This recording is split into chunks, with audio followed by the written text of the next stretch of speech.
Most people think they know what an Amish woman looks like. The plain dress, the white cap, the apron. The absence of buttons in some communities, the presence of them in others. People see the outline and assume they understand it. But the outline is almost nothing. Underneath the clothing that outsiders see is a system of rules so specific, so layered, and so deeply reasoned that most people who study it spend years before they feel they have grasped even the basics. And underneath those rules is something even more interesting. A set of decisions that Amish communities have been making and remaking for 300 years about what it means for a human body, specifically a woman's body, to exist in a community that believes the body is not primarily your own. What Amish women wear is not a costume. It is not a tradition kept alive for its own sake. It is a living argument about identity, community, modesty, and the relationship between the visible and the invisible self. And once you understand what it actually is and why, you will never look at that plain dress the same way again. Because the details hiding inside that simplicity are stranger and more fascinating than anything you have been imagining. Before we go any further, there is something I want to say from the heart. More than 90% of the people watching this right now have not subscribed yet. And perhaps that would not matter so much if this were just trivia. But it is not trivia. It is the inside of a world that most people only ever see from the outside, through a car window on a country road, or a brief news segment that never goes deep enough to matter. If something in what I am telling you is already making you curious, if you are already wondering what specific rules govern what Amish women wear beneath the dress that outsiders see, please subscribe before we continue. It is completely free. It keeps this community alive. And while you are here, tell me in the comments, what is the one thing about Amish life you have always wondered about but never found a real answer to? I want to know. I read everything you write. To understand Amish dress, you have to understand the Ordnung first.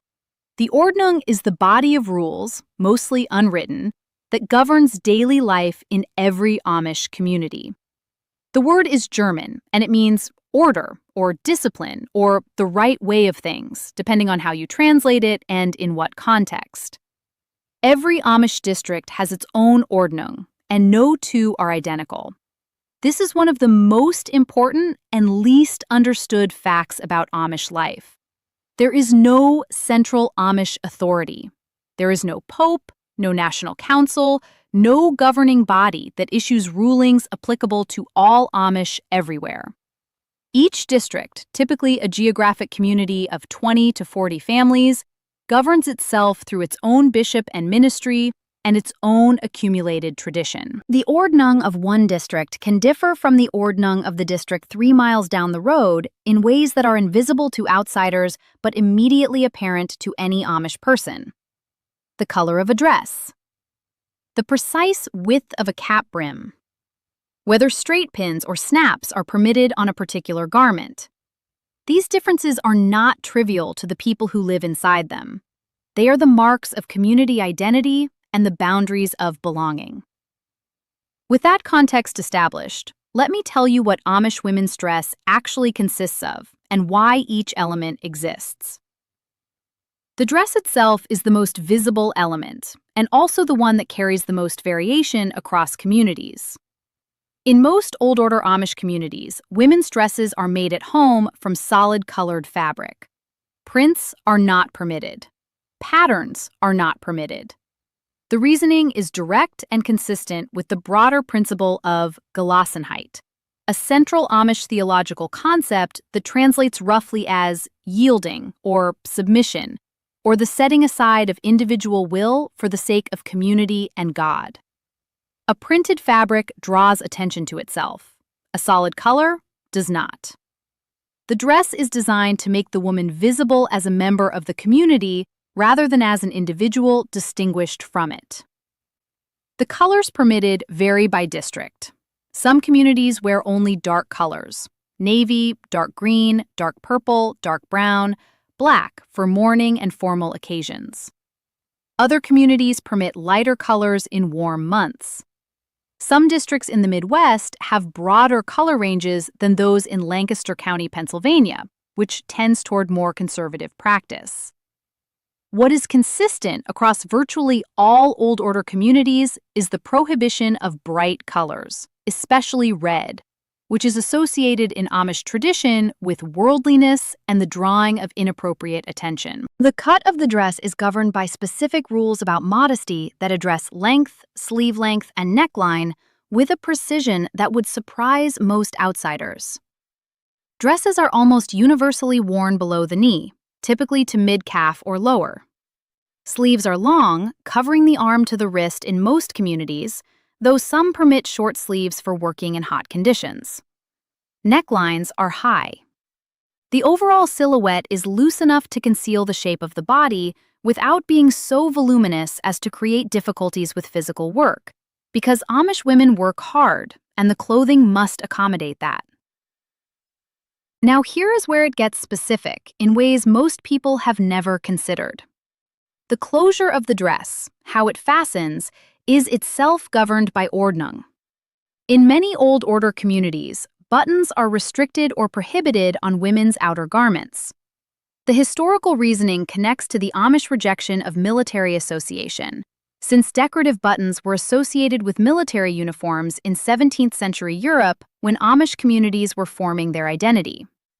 The practical replacement is straight pins, which are used to close the front of the dress and the apron. An Amish woman skilled with straight pins can dress and undress with a speed that would astonish someone who had never seen it done. Some communities have moved to snaps, which are considered plain enough and functional. Hook and eye closures are also common. Zippers are generally not permitted in traditional communities because they are associated with modern convenience and the fashion industry. The apron deserves its own explanation because it is not decorative and it is not simply protective. The apron is a required garment in most Amish communities, worn over the dress at virtually all times except during sleep.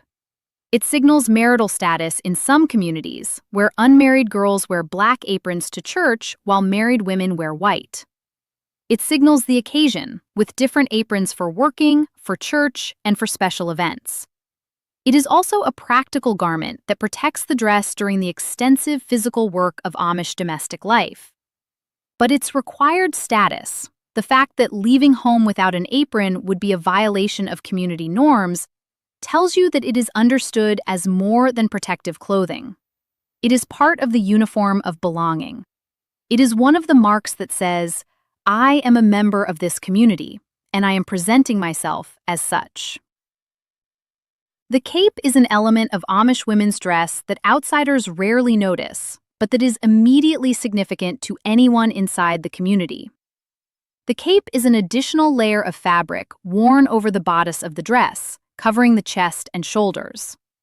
It exists specifically to ensure that the shape of the upper body is not visible.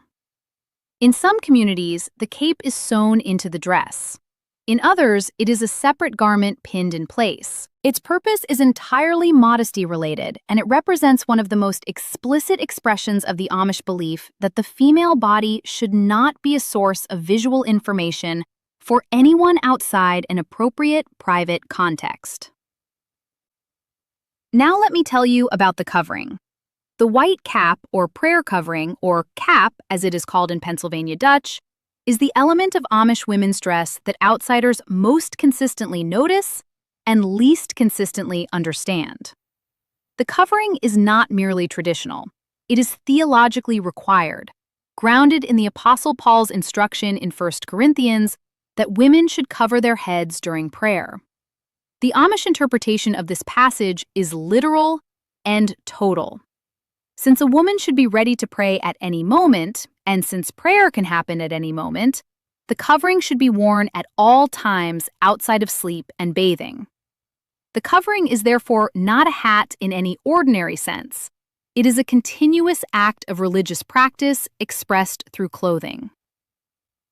The shape of the covering varies enormously by community, and these variations are meaningful. The heart-shaped cap of Lancaster County is immediately distinguishable from the white bonnet of other communities, or the black cap worn by some groups for church. The size of the cap, the width of the strings, whether the strings are tied or left hanging, the precise shape of the back, all of these details identify a woman's community affiliation as precisely as a name tag would.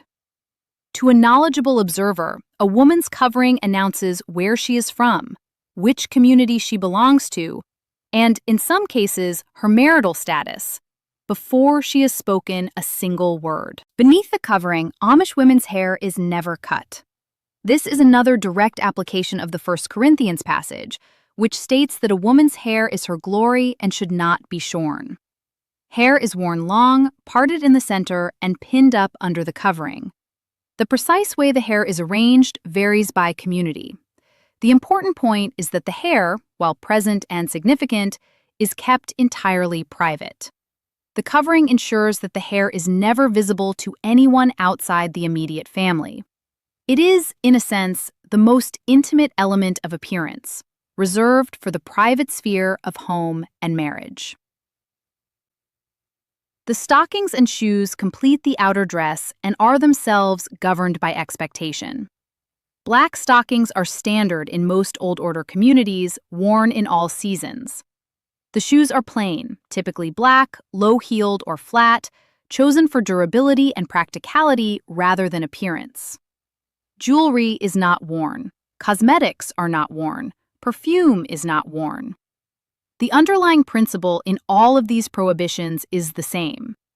Anything that draws attention to the individual body as an object of aesthetic interest or desire is contrary to the community's understanding of how a woman should present herself in the world. Now I want to address directly the question that brings many people to research Amish women's dress, which is, what is worn beneath the outer clothing? This is a question that sounds prurient, but is actually theologically and practically interesting, and the answer is more nuanced than most people expect. The Ordnung in most communities does not specify undergarments in detail the way it specifies outer garments. The general principle is modesty and practicality. Amish women wear undergarments. They wear them for the same reasons everyone wears them. What they do not wear is anything designed primarily for aesthetic or sexual appeal. Lace, decorative trim, bright colors, items designed to be seen or to shape the body for visual effect, these fall outside the principle of plainness even when they are invisible to the outside world. The reasoning is consistent with the broader Amish understanding that modesty is not a performance for public consumption. It is a disposition of the self.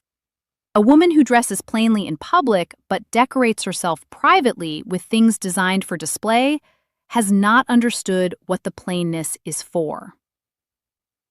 In practical terms, Amish women in most communities wear simple, functional undergarments.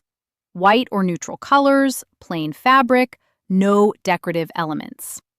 Some women, particularly in more progressive communities, wear commercially purchased undergarments that meet these criteria. Others make their own. The specific items vary by individual and community in ways that are genuinely private and that no outside source can claim to document with precision, because this is information that Amish women do not discuss with outsiders, and that varies by individual choice within the broader guideline of plainness. What is more interesting than the specific items is the reasoning behind the guideline. The Amish understanding of modesty is holistic in a way that modern secular culture finds genuinely difficult to grasp. It is not about concealment as repression. It is about a belief that the body has a proper context. That context is intimate and private, and that everything outside that context should present the person as a member of a community rather than as an individual body to be assessed. This is a coherent position. You may disagree with it, many people do, But it is not irrational, and it is not the product of ignorance. It is a worked-out theological and communal position that 3 centuries of Amish life have refined into an extraordinarily detailed, practical system. There is one more layer to this that I think is genuinely surprising and that I want to make sure you leave with. The rules of dress in Amish communities are not experienced by most Amish women as oppressive in the way outsiders typically assume. Research by sociologists who have spent extended time in Amish communities consistently finds that Amish women describe their dress not primarily as a restriction, but as a relief.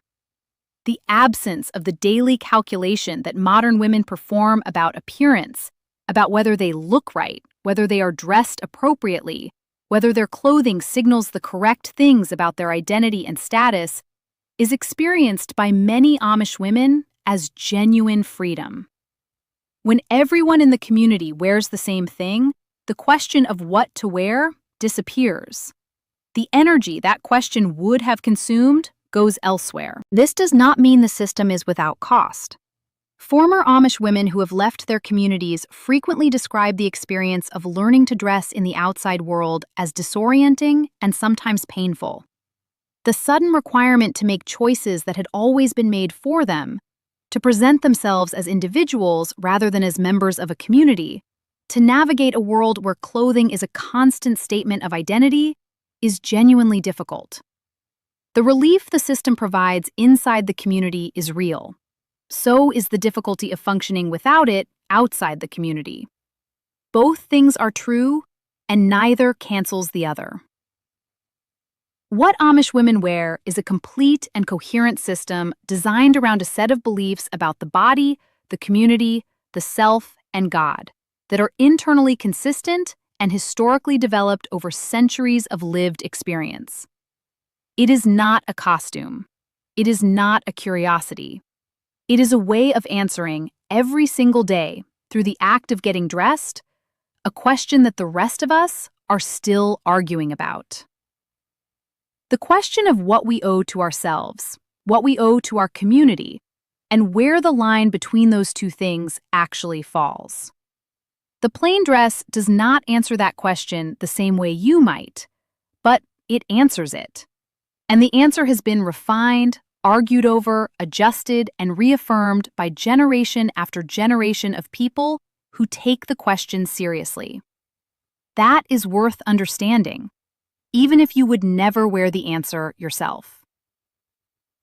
Before you leave, I want to thank you for staying with me all the way to the end of this. I know there are so many videos you could have spent this time with, and you chose to spend it here, going deeper into a world that most people only ever see from the outside. That matters.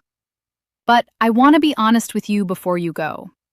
More than 90% of the people who watch these videos have still not subscribed.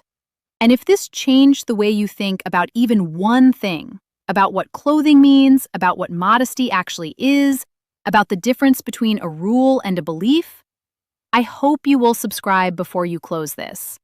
It is free, it takes 1 second, and it means these deep dives into the world behind the plain dress keep reaching the people who are ready to look closer. Tell me in the comments what surprised you the most. Tell me what you came here wondering and whether you found the answer.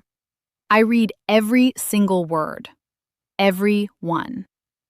Until next time, remember this. The simplest surfaces almost always have the most complex stories underneath them. And the only way to find those stories is to stop assuming you already know what you are looking at.